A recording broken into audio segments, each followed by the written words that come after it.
Magandang araw po. Narito na po ang magiging lagay ng panahon ngayong araw ng Biyernes, April 26, 2024.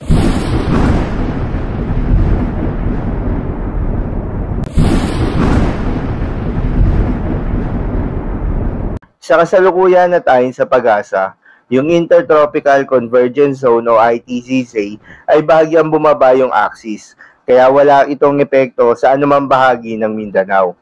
Habang yung easterlies o yung mainit na hangin galing sa karagatang Pasipiko, yung dominanting weather system na nakakaapekto sa buong bansa. Kaya naman nasahan pa rin ang mainit at malinsangan na panahon, lalong-lalo na sa tanghali. Ngunit pagsapit ng hapon at gabi, posible ang mga kalat-kalat na pagulan o pagkidlat-pagkulog. Magandang balita naman, dahil ayon sa pag-asa ay wala namang kumpul ng kaulapan o cloud clusters na posibleng maging bagyo o low pressure area na maaaring makaapekto sa ating bansa hanggang sa mga susunod na araw. Para naman sa lagay ng panahon ngayong araw ng Biyernes dito sa Luzon, dahil pa rin sa epekto nitong easterlies, asahan pa rin sa Metro Manila at nalalabing bahagi ng Luzon ang mainit at malinsangan na panahon lalo na sa tanghali. Ngunit pagsapit nga ng hapon at gabi, posible ang mga kalat-kalat na pangapag-ulan o pagkidlat-pagkulog.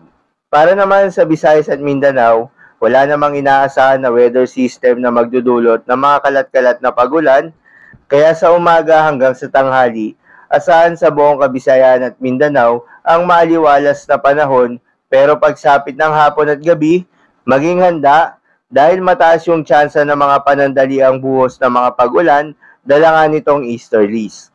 Kaya naman sa mga lalabas ng kanilang mga tahanan sa bahagi ng Visayas at Mindanao, ay huwag kalimutan na magdala ng payong o anumang pananggalang sa init ng panahon at dagli ang pagbuhos ng ulan sa hapon at sa gabi. Para naman sa lagay ng mga dagat baybayin, ayon sa pag-asa ay wala namang nakataas na gale warning sa anumang seaboards ng ating bansa. Kaya naman malayang makakapamalaot yung mga kababayan nating mangingisda, pati na rin yung may mga maliliit na sasakyang pandagat. Iba yung pag-iingat pa rin sa mga kababayan nating maglalayag dahil kung meron tayong offshore thunderstorms activity, ito yung mga pag-ulan sa ating mga dagat baybayin, asahan natin ang posibleng paglakas ng hangin at kaakibat nito ang posibleng pagtaas ng mga alon. So yun lamang po para sa lagay ng panahon ngayong araw ng Biyernes. Keep safe everyone.